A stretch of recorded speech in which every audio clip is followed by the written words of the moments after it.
स्वामी आप किसके आनंद में मग्न हो, किसकी जय जयकार कर रहे हो? भगवान ने कहा देवी अपने स्वामी राम के आनंद में। सती जी ने कहा ये रोते हुए जा रहे हैं, क्या यही आपके स्वामी? भगवान ने कहा हाँ, यही हमारे स्वामी हैं, यही परमात्मा है, यही संसार में विराजमान। सती जी ने कहा नहीं नहीं, ये आपके स्वामी नहीं है, ये तो दशरथ जी के पुत्र हैं। भगवान शिव ने कहा जो मैं कह रहा हूं वह सत्य है, यही हमारे स्वामी है, यही परमात्मा है। कहा कि परमात्मा है तो फिर ऐसे क्यों रो रहे हैं? परमात्मा कभी रोता है? ये तो साधारण मनुष्य की तरह। भगवान शिव ने कहा ये तो लीला कर रहे हैं, नाटक दिखा रहे हैं, ये परमात्मा सब जगह विराजमान है। सती जी ने कहा अच्छा, ये परमात्मा सब जगह विराजमान है तो फिर मेरे अंदर भी विराजमान होंगे। भगवान ने कहा हाँ, आपके अंदर भी विराजमान है। सती जी ने कहा कि जब ये परमात्मा मेरे अंदर विराजमान है तो आपको तो मेरी पूजा करनी चाहिए, पर आप तो करते ही नहीं, क्योंकि जहां पर परमात्मा है वहां सब पूजा करते हैं। तो फिर ये परमात्मा तो मेरे अंदर भी है, आप तो मेरी पूजा नहीं करते। भगवान ने कहा कोई बात नहीं देवी, आज से आपकी पूजा करूंगा। सती जी ने कहा नहीं ठीक है, आप मेरी पूजा करो, लेकिन राम को परमात्मा क्यों कहते हैं? ये मूर्खों की तरह पेड़ पौधों से पूछते हैं, रोते हैं। भगवान शिव बहुत समझाते हैं, परंतु स्त्री हट के कारण सती जी का मन नहीं मानता।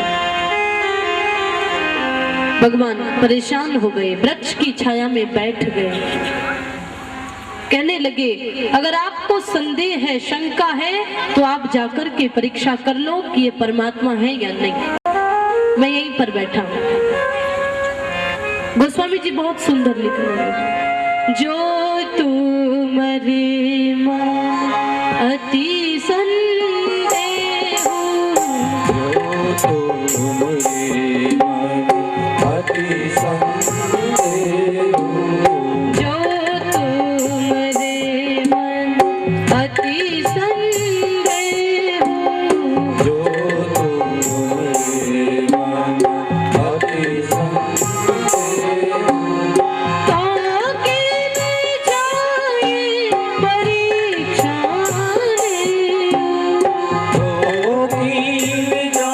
अति संदेह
परीक्षा करो, मैं यहीं पर बैठा हूं। मेरे भाई बहन, मैंने आपसे पहले कहा कि सती जी में बुद्धि प्रवेश कर गई और बुद्धि हमेशा दूसरों की परीक्षा लेना चाहती है। बुद्धि हमेशा दूसरों की परीक्षा लेती है, लेकिन भक्ति हमेशा परीक्षा देती है। बुद्धि विचार करती है, सामने वाले को परखना चाहती है, ये कितना ज्ञानी है, कितना जानता है। लेकिन भक्ति भगवान से कहती है कि प्रभु आप मेरी परीक्षा कीजिए, मेरी कसौटी कीजिए और ये देखिए कि मैं कहां तक सफल हूं। तो मेरे भाई बहन, अब एक बात ध्यान रखनी चाहिए कि दूसरों की कसौटी करने से पहले, दूसरों की परीक्षा लेने से पहले अपनी परीक्षा देने को तैयार रहना चाहिए। तो सती जी परीक्षा लेने के लिए तैयार हो गई भगवान के रास्ते पर। विचार किया कि भगवान सीता जी के वियोग में बहुत दुखी है, इसीलिए सती जी ने सीता जी का वेश धारण किया। विचार करने लगी, अगर ये परमात्मा होंगे तो मुझे पहचान जाएंगे, परमात्मा नहीं होंगे तो मुझे नहीं पहचानेंगे। भगवान के रास्ते पर जाकर के खड़ी हो गई, पर भगवान ने तो वो रास्ता ही छोड़ दिया। सोचा कि अभी भगवान ने मुझे ठीक से नहीं देखा, फिर से उनके रास्ते पर खड़ी हो गई। सती जी दूसरी बार गई और फिर जाकर के खड़ी हो गई। लक्ष्मण जी को आश्चर्य हुआ कि सीता जी कहां से आ गई, लेकिन विचार करने लगे कि जब तक भैया नहीं बोलेंगे तो मैं भी नहीं बोलूंगा। बार बार रास्ता बदलने लगी, भगवान भी बार बार रास्ता बदलने लगे। दूसरी बार एकदम से सीता जी का वेश धारण करके आई और कहने लगी, आप क्यों दुखी होते हो, आप रो मत, मैं तो यही आ गई थी।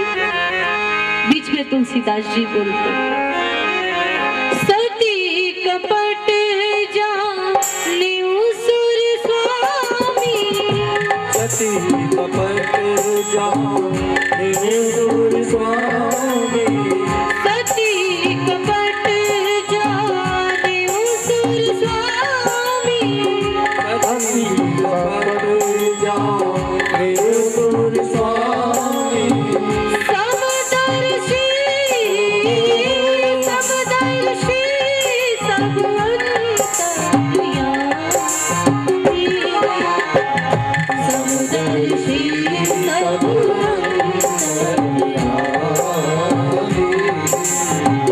समदर्शी सब अंतर्यामी। समदर्शी प्रणाम किया और कहने लगे, माँ आप जंगल में क्यों घूम रही हो, भगवान शिव कहाँ हैं, मैं उनका दर्शन करूं। लेकिन सती जी नहीं समझी। भगवान ने प्रणाम किया और कहने लगे कि माँ आप यहाँ पर क्यों घूम रही हो, तो समझना चाहिए। लेकिन सती जी फिर भी नहीं समझी, प्रणाम किया तो भी नहीं समझी कि इन्होंने मुझे पहचान लिया। अंत में भगवान ने अपने दर्शन दिए और सती जी को लगा कि हाँ, चाहे ये बाहर से भले कैसे हो पर अंदर से सावधान है, ज्ञान स्वरूप है, यही परमात्मा, यही हमारे स्वामी। सती जी को अपनी भूल का एहसास हो गया, विश्वास हो गया कि यही ईश्वर है। लेकिन अब जिस रास्ते से सती जी वापस लौटी, उस रास्ते पर भगवान के दर्शन हुए, भगवान की लीला दिखाई पड़ी। बार बार रास्ता बदलने लगी, लेकिन बार बार राम लक्ष्मण सीता तीनों के दर्शन सती जी को हुए। सती जी वापस भगवान शिव के पास गई, लेकिन शिव के पास जाकर के विचार करने लगी, अगर उन्हें सारी बात बताऊंगी तो अच्छा नहीं रहेगा। भगवान शिव ने देखा, पूछने लगे, कर ली हमारे स्वामी राम की परीक्षा? सती जी ने कहा, नहीं नहीं, मैं परीक्षा नहीं करके आई हूं, मैं तो दर्शन करके आई हूं। आपने तो दूर से ही दर्शन किए थे, लेकिन मैंने तो पास जाकर के दर्शन किए और मैंने उन्हें प्रणाम भी किया। भगवान से झूठ बोल दिया। भगवान शिव समझ गए कि सती जी ने सीता जी का वेश धारण किया, इसीलिए आज से ये मेरी माँ के समान है। क्योंकि श्री सीता जी को अपनी माँ मानते हैं, इसीलिए अपने मन से सती जी को त्याग दिया। मेरे भाई बहन, कभी कभी व्यक्ति एक झूठ को छुपाने के लिए अनेकों झूठ बोलता है। एक झूठ को दबाने के लिए बहुत सारे झूठ हम बोल जाते हैं। एक बहुत सुंदर घटना है। एक व्यक्ति अपने छोटे से बालक को लेकर के किसी स्थान पर जा रहे थे, तो वे ट्रेन में चढ़ गए। लेकिन ट्रेन में चढ़ने के बाद उस बालक ने कहा, पिताजी मुझे नमकीन खानी है। पिताजी ने मना कर दिया, कहा नहीं दिलाऊंगा। कहा नहीं दिलाओगे तो कह दूंगा। पिताजी ने कहा ठीक है ले लो। थोड़ी दूर ट्रेन चली, फिर उसके बाद कोई और खाने की वस्तु आई। कहा पिताजी मैं लड्डू खाऊंगा। कहा कि नहीं दिलाऊंगा। कहा नहीं दिलाओगे तो कह दूंगा। इस प्रकार से जो भी चीज मांगे वे एक ही बात कहता था, कह दूंगा। जो और भी यात्री थे वे परेशान हो गए और उस व्यक्ति से पूछा कि जब से आप हमारे साथ चले हो तो ये बालक कुछ ना कुछ खाने को मांगता है। अगर आप नहीं दिलाते हो तो ये कहता है कि कह दूंगा। और इसी बात को सोचकर कि ऐसी कौन सी बात है कि कह दूंगा, हमें नींद नहीं आती, हम परेशान हो रहे हैं। भाई जल्दी बताओ क्या बात है। उस व्यक्ति ने कहा बात तो कुछ नहीं है, लेकिन ये बताइए ये बच्चा आपको कितने वर्ष का लग रहा है। कहा कि 6-7 वर्ष का। कहा हाँ, लेकिन इसकी आयु 12 वर्ष है। ये देखने में छोटा है और इसीलिए मैंने इसका आधा टिकट लिया। मैंने सोचा कोई पहचानेगा नहीं, लेकिन मुझे पता होता कि ये 3 टिकटों का तो सामान ही खा जाएगा, तो मैं इसका पूरा टिकट लेता, आधा नहीं लेता। तो एक झूठ को दबाने के लिए बहुत सारे झूठ हम बोल देते हैं। तो मेरे भाई बहन, भगवान शिव समझ गए कि सती जी झूठ बोल रही है, क्योंकि माताओं को भी समझना कठिन है। माताओं को भी आसानी से नहीं समझा जाता। आप सभी, मैंने आपको पहले बताया था कि माताओं को समझना बहुत कठिन है। एक बहुत सुंदर घटना है। एक बार जनरल नॉलेज की परीक्षाएं हो रही थी, तो उसमें प्रश्न आया कि सबसे बड़ा झूठ लिखिए, अर्थात महा झूठ लिखिए जो सबसे बड़ा झूठ हो। और जो सबसे बड़ा झूठ लिखेगा उसको प्रथम स्थान दिया जाएगा, पुरस्कार मिलेगा। तो सबसे बड़ा झूठ। सभी विचार करने लगे, बालक अपना अपना प्रश्न हल करने लगे। किसी बालक ने लिखा कि मैं और मेरे पिताजी प्रतिदिन समुद्र के किनारे जाते हैं, और एक दिन हम घूमने गए तो हमने देखा कि समुद्र पर ट्रेन दौड़ती हुई आ रही है। ये झूठ लिखा, लेकिन इसको महाझूठ नहीं माना गया, क्योंकि वैज्ञानिक युग है, हो सकता है समुद्र पर ट्रेन दौड़ सकती है, इसीलिए महाझूठ नहीं माना गया। लेकिन किसी बालक ने कुछ लिखा, किसी ने कुछ लिखा। अंत में एक बालक ने बहुत सुंदर झूठ लिखा। उसने कहा कि 2 स्त्रियां एक कमरे में 10 मिनट तक चुपचाप बैठी। तो ये महाझूठ माना गया, उसको अच्छे अंक दिए गए, प्रथम स्थान दिया गया, क्योंकि ऐसा हो ही नहीं सकता कि दो स्त्रियां एक कमरे में 10 मिनट तक चुपचाप बैठी रही। एक जगह पर दो स्त्रियां बैठी होंगी तो पूछेंगी, बहन जी आप कहाँ से आई हैं, आपके यहाँ क्या कारोबार होता है, क्या व्यापार होता है, आपका क्या नाम है, कहाँ जाएंगी। तो इस प्रकार से शांत नहीं बैठेंगे। लेकिन यहाँ की माताएं तो बहुत अच्छी हैं, बिल्कुल बात नहीं करती। अक्सर देखा जाता है कि जब कथा में आती हैं, सत्संग में आती हैं, तो अच्छा मौका मिलता है 4 लोगों से बात करने का। तभी कहेंगी कि आज हमारे यहाँ पर हमारी बहू ने ये कह दिया, आज हमारी सास ने ऐसा कहा। लेकिन यहाँ पर तो बड़ी शांति से बैठती है, तो माताओं को समझना भी कठिन है। लेकिन भगवान शिव ने सती जी को अपने पास से हटा दिया, अपने मन से निकाल दिया। गोस्वामी जी बहुत सुंदर लिखे, एही तन सती ही भेंट मोहे नाही, एही तन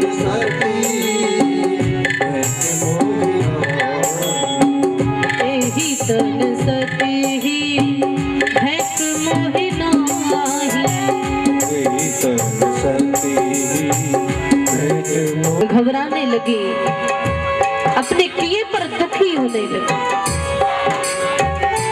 लेकिन भगवान शिव ने अपने मन से निकाल करके अपनी अखंड समाधि लगाई, राम राम का जप कर। सती जी को विचार आया कि मुझे ऐसा नहीं करना चाहिए।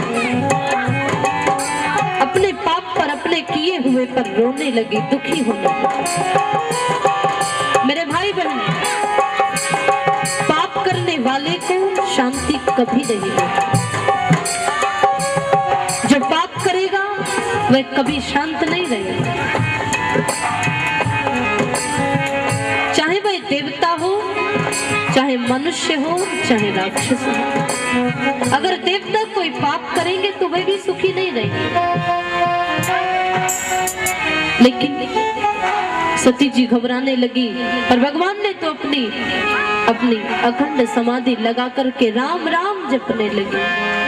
हरे राम राम राम सीता राम राम राम, हरे राम राम सभी बोले सीता राम राम राम। आज आप नहीं गाएंगे, लोग गाएंगे। उठाओ दोनों हाथ, ताली मत बजाइए, हाथ ऊपर कीजिए, और ऊंचे करो, और ऊंचे करो। हरे राम राम राम सीता राम राम राम,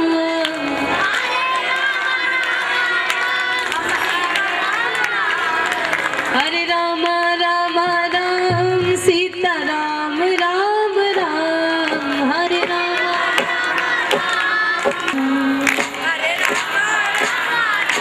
जोर से बोलो, हरे राम राम राम सीता राम राम राम।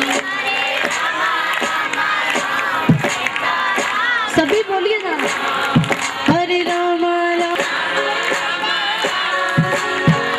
उठाइए दोनों हाथ, हरे राम राम राम सीता राम राम राम।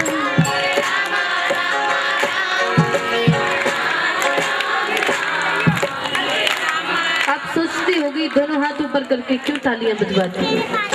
ताली को नीचे भी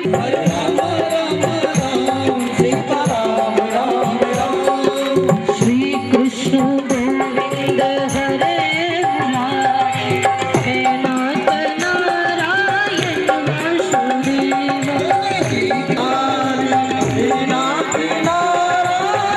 वासुदेव, श्री कृष्ण गोविंद हरे मुरारी, हे नाथ नारायण वासुदेव।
प्रजापति ने भगवान से बदला लेने के लिए, बदले की भावना से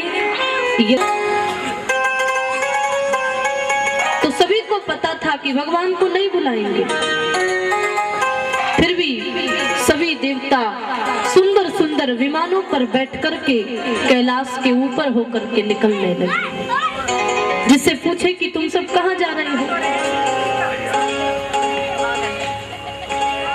कभी कभी हम लोगों का ध्यान भी विमान की तरफ जाता है,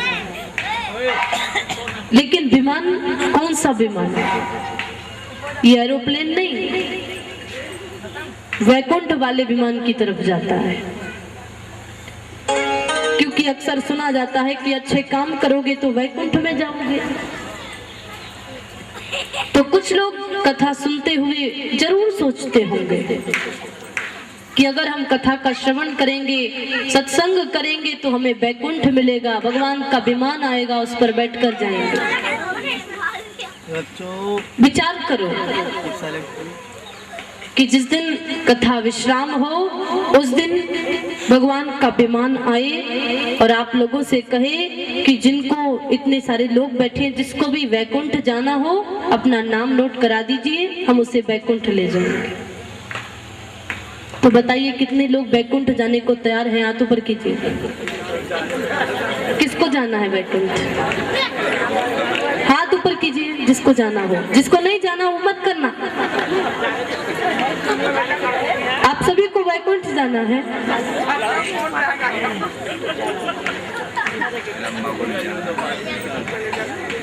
इन अम्मा जी को नहीं जाना। अगर कोई हमसे कहे कि आपको वैकुंठ जाना है तो हम तो साफ मना कर देंगे। आपको जाना है तो जाइए, मना नहीं करूंगी, लेकिन मैं वैकुंठ नहीं जाऊंगी। क्योंकि वैकुंठ में जाकर क्या मिलेगा? ना संतों की सेवा मिलेगी, सिर्फ वैकुंठ ही वहां पर है। तो हमें तो वैकुंठ नहीं जाना, अभी बहुत सी कथाएं करनी है,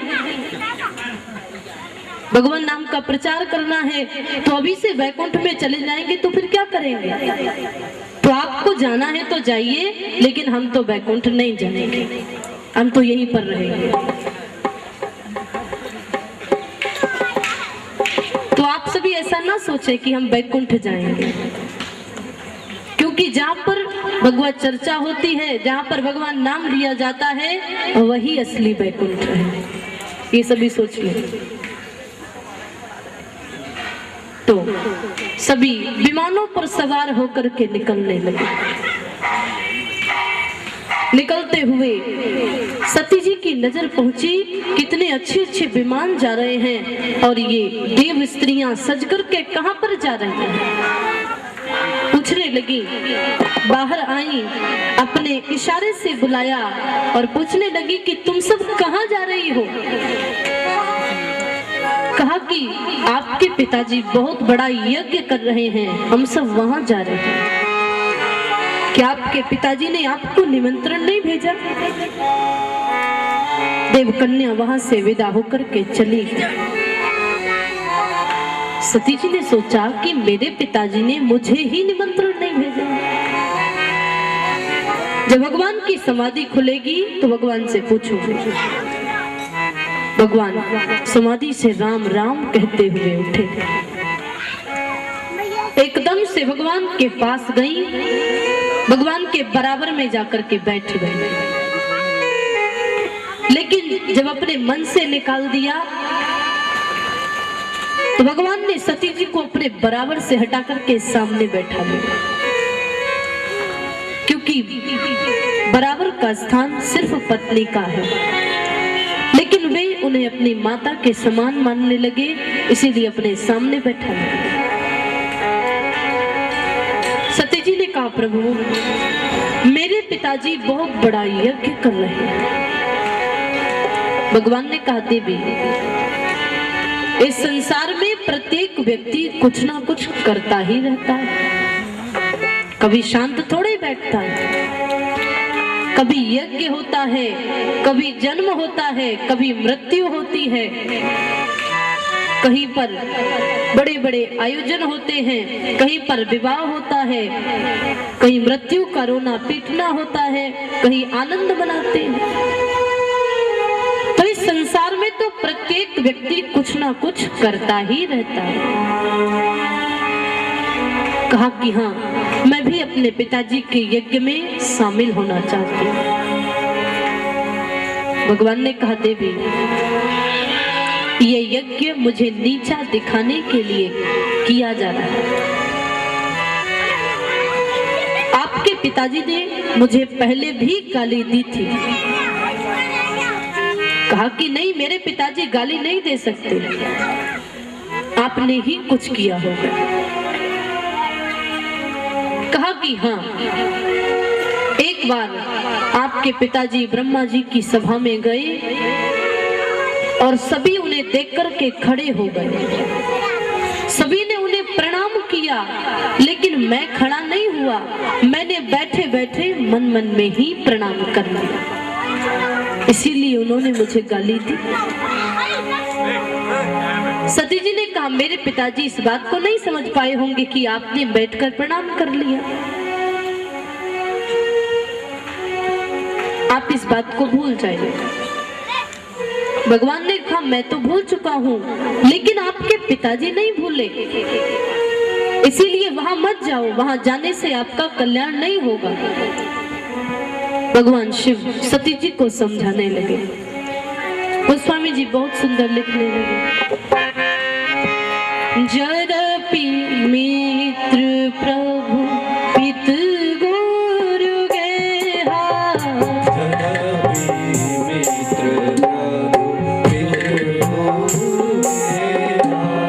जरपि मित्र प्रभु पित गुरु गेहा,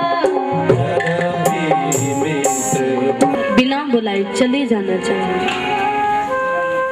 मित्र के घर आप बिना बुलाए चले जाइए, पिता के घर बिना बुलाए चले जाइए, गुरु के घर, गुरु के आश्रम में किसी निमंत्रण की आवश्यकता नहीं है। भगवान के घर, भगवान के मंदिर में ये विचार ना करें कि हमें तो वहां से इनविटेशन नहीं आया, हमें तो किसी ने बुलावा नहीं दिया, हम क्यों जाएं। कहीं कीर्तन होता है, अगर बुलावा नहीं देंगे तो नहीं जाते। तो बिना बुलाए चले जाना चाहिए, लेकिन तदपि विरोध मान जहां कोई, जहां कोई आपसे विरोध मानता हो, आपका विरोधी हो, वहां नहीं जाना चाहिए। मैं मानता हूं कि वह आपके पिता हैं, आप जा सकती हो बिना बुलाए, लेकिन वे हमसे विरोध मानते हैं, इसीलिए वहां मत जाओ, वहां जाने से आपका कल्याण नहीं होगा देवी। पर सती जी नहीं मानी, चल पड़ी। भगवान शिव के दो गण श्रृंगी और भृंगी सती जी के साथ चल दिए। भगवान को पता था कि सती जी वापस नहीं लौटेंगे, लेकिन सती जी के मन में भी खटका हो रहा था। जैसे ही भगवान ने नंदी जी को इशारा किया, नंदी जी गए, कहने लगे, माँ आप मेरे ऊपर विराजमान हो जाओ। विराजमान हो गई।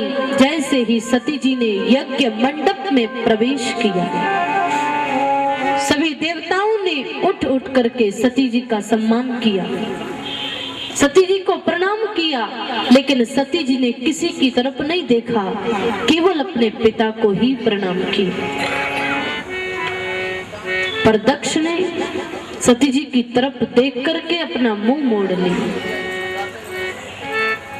सती जी अपनी माता के पास गई,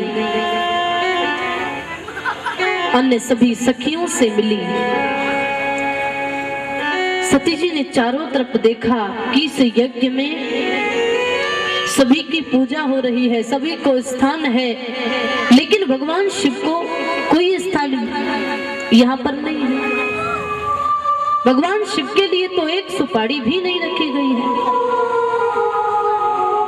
ये यज्ञ कैसे सफल होगा? मेरे भाई बहन, यज्ञ कभी बदले की भावना से नहीं किया जाता। यज्ञ में दुर्गुणों की आहुति देनी चाहिए, गलत आदतों की आहुति देनी चाहिए। लेकिन अगर हम बदले की भावना से करेंगे तो फिर हमारा यज्ञ कभी सफल नहीं होगा। एक बार महाराज युधिष्ठिर ने यज्ञ किया, लेकिन उस यज्ञ में पहले ऐसे नियम थे कि जब यज्ञ संपूर्ण होता था तो अंत में घंटे की आवाज होती थी, तो सभी समझते थे कि हमारा यज्ञ पूर्ण हो गया। तो अंतिम आहुति दी और सभी सोच रहे थे कि अब घंटे की आवाज होगी, लेकिन घंटे की आवाज नहीं हुई। सभी को आश्चर्य हुआ, सोचा कि यज्ञ में कोई त्रुटि रह गई। भगवान श्री कृष्ण से पूछा गया कि यज्ञ में क्या भूल हुई जो घंटे की आवाज नहीं हुई।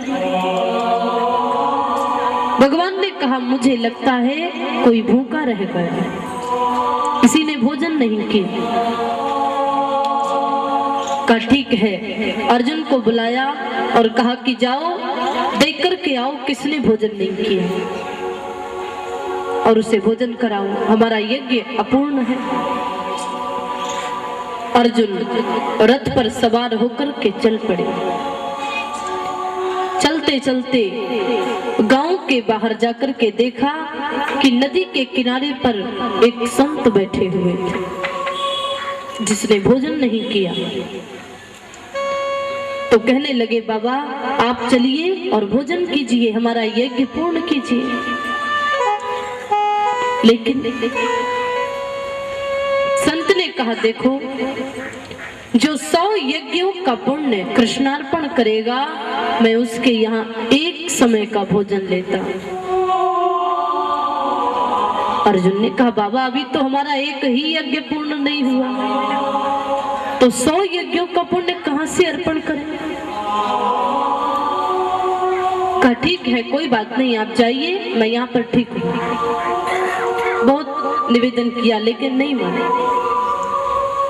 अर्जुन वापस गए, सारी बात बताई। अंत में युधिष्ठिर ने कहा कि मैं स्वयं जाऊंगा, लेकिन इतने में द्रौपदी आई और कहने लगी कि नहीं, उस संत के पास मैं जाऊंगा। द्रौपदी के लिए रथ मंगाया गया, चरण पादुकाएं मंगाई गई, लेकिन द्रौपदी ने रथ वापस कर दिया, चरण पादुकाएं वापस कर दी। कहा कि मैं एक संत के दर्शन करने जा रही हूं, इसीलिए नंगे पैर हाथ में पूजा की थाली लेकर के चल पड़ी। संत के पास गई, प्रणाम किया, कहा बाबा आप चलिए भोजन पाइए। उस संत ने कहा, बेटी तुमसे पहले तुम्हारे पति यहाँ आ चुके हैं और मैंने उनसे भी कहा था कि जो 100 यज्ञों का पुण्य कृष्णार्पण करेगा, मैं उसी के यहाँ एक समय का भोजन लेता हूँ। कहा कि ठीक है बाबा, आप ये जल लीजिए और संकल्प कीजिए। संत को आश्चर्य हुआ, कहा कि अभी तो तुम्हारा एक ही यज्ञ पूर्ण नहीं हुआ, तो 100 यज्ञों का पुण्य कहां से अर्पण करोगे। द्रौपदी ने कहा, बाबा मैंने श्री कृष्ण के ही मुख से सुना, संत मिलन को चालिए तज माया अभिमान, ज्यों ज्यों पग आगे बढ़े कोटिन यज समान, ज्यों ज्यों पग आगे बढ़े कोटिन यज्ञ समान। कहा कि श्री कृष्ण ने कहा है कि अगर हम किसी संत के दर्शन करने जाएं, कपट छोड़ करके, घमंड को छोड़ करके, अहम को छोड़कर, मैं इतना बड़ा हूं, पैदल नहीं जाऊंगा, ऐसे नहीं जाऊंगा, ये सब छोड़ करके अगर हम संत के दर्शन करने जाते हैं तो हमारा एक एक कदम करोड़ों यज्ञों के समान। और अब तक मैं पूरे 500 कदम चल करके आ चुकी हूँ, आप जल लीजिए और संकल्प कीजिए। संत बड़े प्रसन्न हुए, जल लिया, संकल्प किया, जाकर के भोजन ग्रहण किया, यज्ञ पूर्ण हुआ, घंटे की आवाज होने लगी। तो मेरे भाई बहन, यज्ञ कभी भी बदले की भावना से, वैर से, द्वेष आदि से नहीं करना चाहिए। सती जी ने देखा कि चारों तरफ सभी की पूजा हो रही है, सभी को प्रणाम हो रहा है, लेकिन भगवान शिव के लिए तो कोई स्थान नहीं। भगवान इतने भोले हैं, भगवान शिव की कृपा से सबको ज्ञान मिलता है। जितने भी ज्ञानी हुए, जितने भी महापुरुष हुए, भगवान शिव की कृपा से, लेकिन यहाँ पर तो उनका कोई स्थान ही नहीं। सती जी को महादेव का अपमान सहन नहीं हुआ। सती जी की आंखें लाल हो गईं, केश फैल गए, लेकिन बहुत सुंदर बात कही। सभी देवताओं से कहा कि तुम सब शिव जी के साथ बैर करते हो।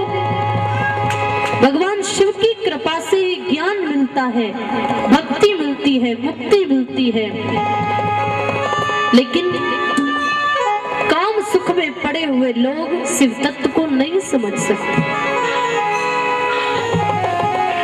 सती जी ने कहा, पिताजी आप तो शिव जी की निंदा करते हैं, आपके लिए तो यही ठीक है, नहीं तो आपका कल्याण कैसे होगा। अंत समय में सती जी ने पद्मासन लगाया, अंत समय में संकल्प किया, जन्म जन्म शिव पद अनुरागा,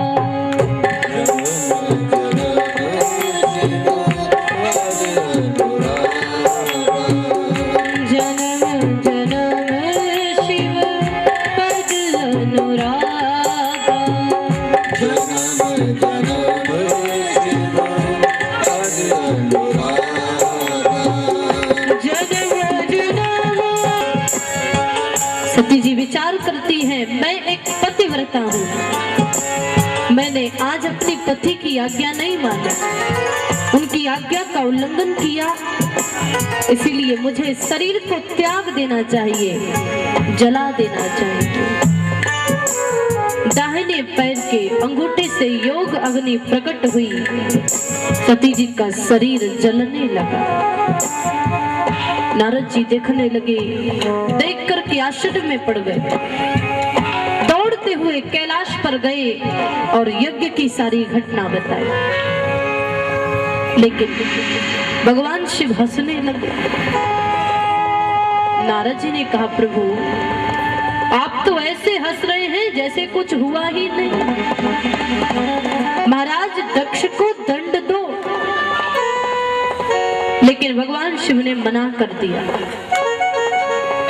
क्योंकि भगवान शिव को तो क्रोध आता ही नहीं। अगर भगवान शिव को क्रोध आए तो ये दुनिया ही नहीं रही।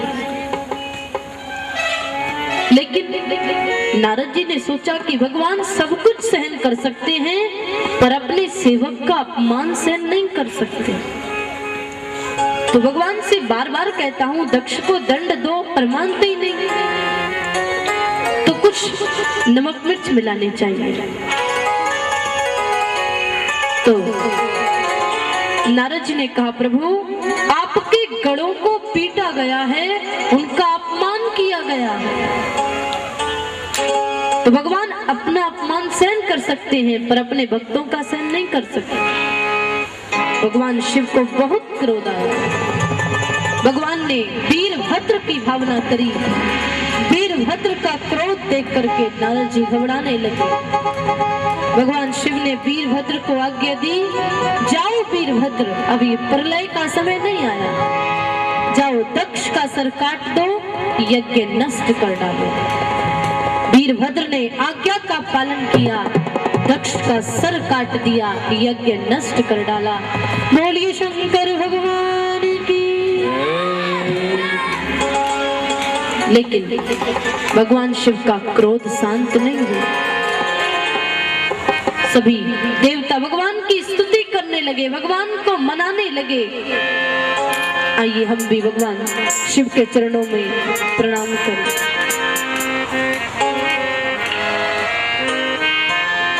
नमः शिवाय, ओम नमः शिवाय, हर हर भोले नमः शिवाय, नमः शिवाय, ओम नमः शिवाय, हर हर भोले नमः शिवाय, ओम नमः शिवाय, ओम नमः शिवाय, हर हर भोले नमः शिवाय।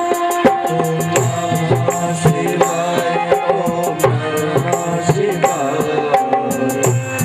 हरि बोले नमः शिवाय, नमः शिवाय, ओम नमः शिवाय, हर हर भोले नमः शिवाय। नमः शिवाय, ओम नमः शिवाय, हरि हरि बोले नमः शिवाय, नमः शिवाय, ओम नमः शिवाय, हर हर भोले नमः शिवाय। नमः शिवाय, ओम नमः सभी बोल। शिवाय, हरि हरि बोले नमः शिवाय, ओम नमः शिवाय, ओम नमः शिवाय, हर हर शंभो नमः शिवाय। नमः शिवाय, ओम नमः शिवाय, हरि हरि बोले नमः शिवाय, ओम नमः शिवाय, ओम नमः शिवाय, हर हर भोले नमः शिवाय। नमः शिवाय, ओम नमः शिवाय, हरि हरि बोले नमः शिवाय, भूतेश्वराय शिव भूतेश्वराय, हर हर भोले नमः शिवाय। भूतेश्वराय, भूतेश्वराय, हरि हरि बोले नमः शिवाय, नागेश्वराय शिव नागेश्वराय, हर हर शंभो नमः शिवाय। नागेश्वराय, शिव उठाइए ना नागेश्वराय, हरि हरि बोले नमः शिवाय, गंगाधराय शिव गंगाधराय, हर हर भोले नमः शिवाय। गंगाधराय, शिव गंगाधराय, हरि हरि बोले नमः शिवाय, नमः शिवाय, ओम नमः शिवाय, हर हर शंभो नमः शिवाय। नमः शिवाय, ओम नमः शिवाय, हरि हरि बोले नमः शिवाय, नमः शिवाय, ओम नमः शिवाय, हर हर भोले नमः शिवाय। नमः शिवाय, ओम नमः शिवाय, हरि हरि बोले नमः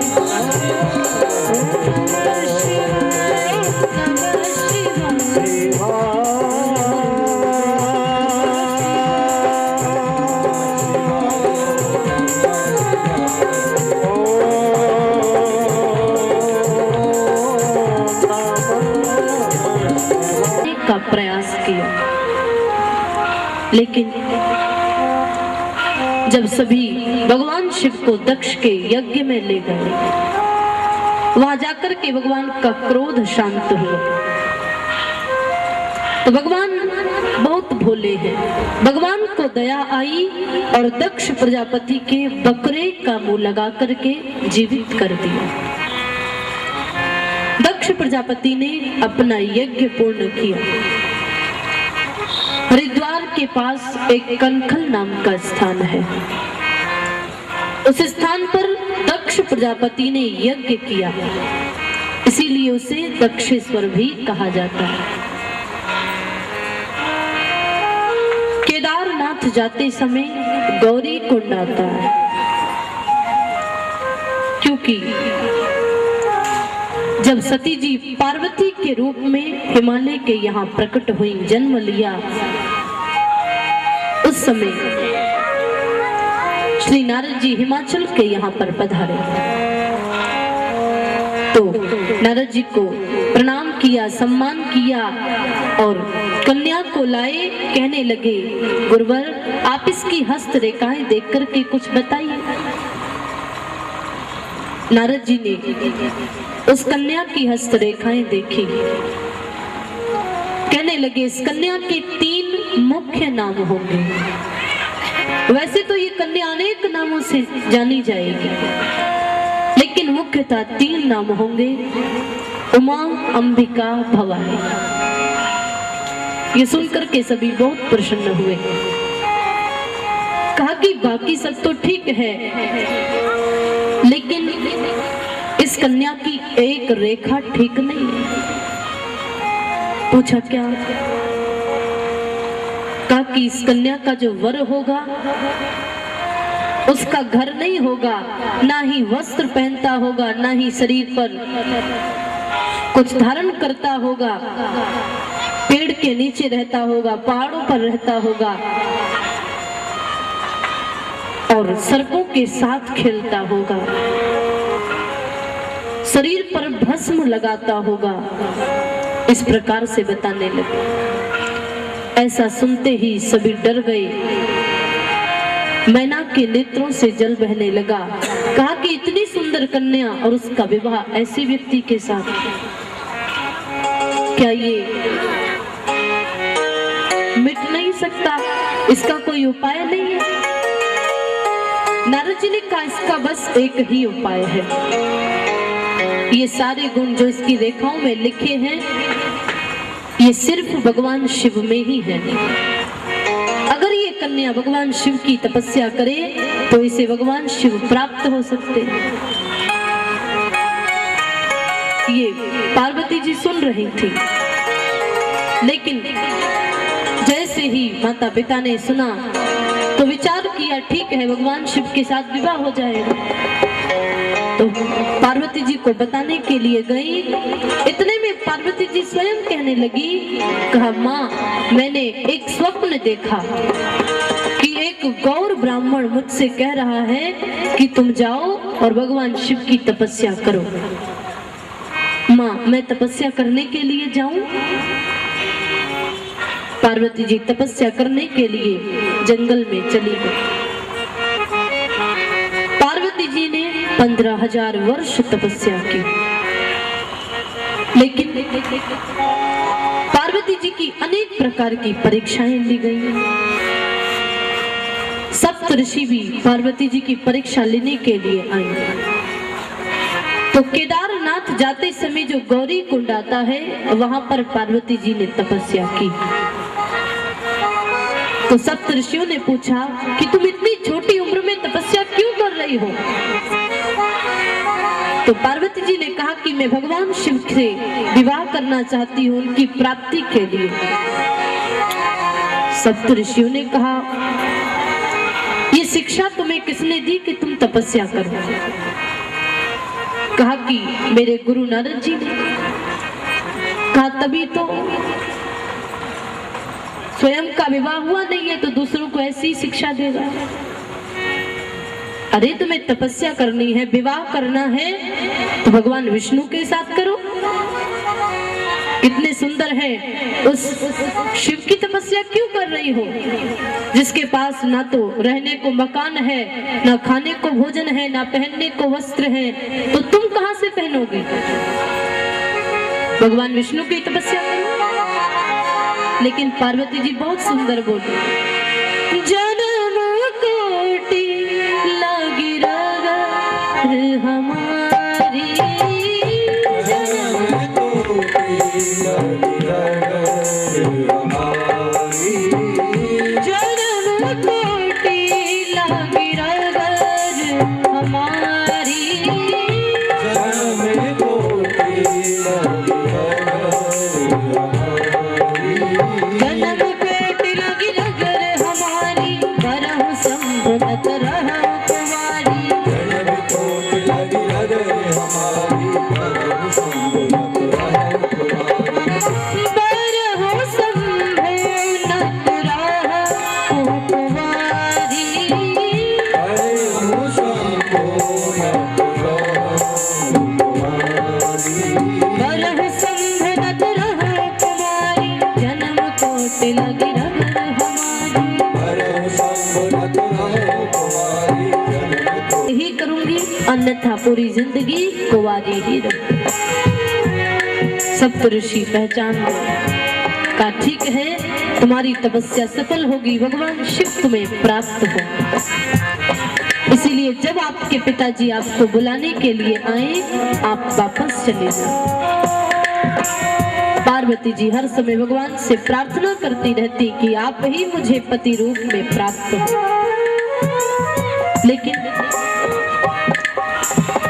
नारद जी को फिर शरारत सूझी। नारद जी हिमाचल के पास गए और कहने लगे कि पार्वती के योग्य भगवान शिव हैं। लेकिन जब सती जी की मृत्यु हो गई, उस समय से भगवान शिव को तो वैराग्य हो गया, उन्होंने तो अपनी अखंड समाधि लगा ली। वे कैसे विवाह कर सकते हैं? लेकिन जब भगवान ने आकाशवाणी कर दी कि आप वापस चली जाना, भगवान विचार करने लगे कि मैंने आकाशवाणी तो कर दी, लेकिन भगवान शिव ने मना कर दिया कि विवाह नहीं करूंगा, फिर क्या होगा? तो भगवान श्री राम शिव जी के पास गए, प्रणाम किया। भगवान शिव ने नेत्र खोले और राम जी को प्रणाम किया। पूछने लगे कि आज मुझ पर बड़ी कृपा हुई, आप यहाँ पधारे, लेकिन बताइए मैं आपकी क्या सेवा कर सकता हूँ? भगवान श्री राम ने कहा कोई विशेष सेवा नहीं है, लेकिन क्या आप मेरी बात मानोगे? कहा कि हाँ। भगवान ने कहा मैं बस आपसे एक ही चीज लेने आया हूँ। शिव जी को आश्चर्य हुआ कि ऐसी कौन सी चीज है जो मेरे पास है, आपके पास नहीं है? कहा प्रभु बताइए, ऐसी तो कोई चीज नहीं है जो आपके पास नहीं है। कहा कि हाँ, आप बस विवाह कर लीजिए, मैं आपसे यही मांगने हूं। शिव जी ने कहा प्रभु एक बार विवाह करके अब तक पछता रहा हूं, आगे नहीं करूंगा, दोबारा करूंगा तो कब तक पछताऊंगा? भगवान ने कहा नहीं, सारी बात बताई कि मैंने आकाशवाणी की है। कहा ठीक है, मैं आपकी आज्ञा को सिरोधार्य करता हूं। भगवान राम ने कहा बिल्कुल नहीं, सिरोधार्य मत करना। कहा क्यों? भगवान ने कहा आपके सर पर गंगा जी है, मेरी आज्ञा सर पर रखोगे तो गंगा जी की धारा में वो भी बह जाएगी, फिर तपस्या करने लगोगे। इसीलिए मेरी आज्ञा को हृदयंगम करो, हृदय में धारण करो, सर पर मत रखो। कहा ठीक है। तो भगवान तो अपनी कठिन तपस्या में थे, लेकिन विवाह करने को तो तैयार हो गए। उधर तारक नाम के राक्षस ने देवताओं को परेशान करना शुरू कर दिया। सभी विचार करने लगे कि इस राक्षस का वध कैसे हो, ये कैसे मारा जाए। ब्रह्मा जी ने प्रकट होकर के कहा कि भगवान शिव के द्वारा उत्पन्न पुत्र हो तभी इसका वध होगा। लेकिन भगवान तो भी अपनी अखंड समाधि में बैठे हैं, उनकी समाधि को कैसे खोला जाए। नारद जी ने विचार किया। नारद जी ने कामदेव को आज्ञा दी, कहा जाओ कामदेव भगवान की समाधि को भंग करो।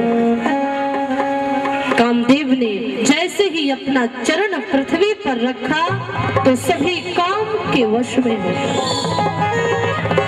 गोस्वामी जी भी बहुत सुंदर लिखते हैं, भई काम वश जोगी तापस पावन की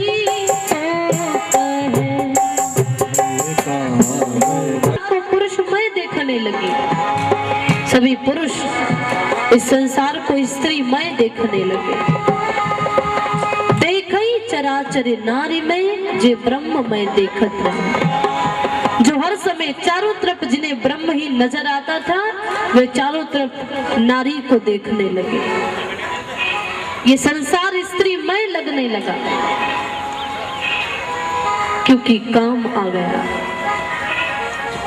सभी काम के वश में हो गए। गोस्वामी जी बहुत दुखी है क्योंकि गोस्वामी जी उधर एक सौरठा लिख रहे थे, धरी न काहू धीर सबके मन मन सिज हरे। गोस्वामी जी ने एक पंक्ति लिख दी, आधा सौरठा लिख दिया, लेकिन आधा सौरठा लिखने के बाद सोचने लगे कि आगे क्या लिखूं, क्योंकि मैं क्यों लिख रहा हूं, लोग पढ़ेंगे, काम भोग वासनाओं से दूर रहेंगे, पर सब काम के बस में है तो इसे कौन पढ़ेगा। और गोस्वामी जी का नियम था कि जो एक बार लिख देते थे उसे काटते नहीं थे, तो अपनी कलम रख दी। लेकिन जैसे ही कलम रखी तुरंत श्री हनुमान जी प्रकट हो गए। कहा बाबा आपने लिखना क्यों बंद कर दिया, आगे लिखिए ना। कहा हनुमान जी मैं आगे क्या लिखूं, जब सब काम के वश में है,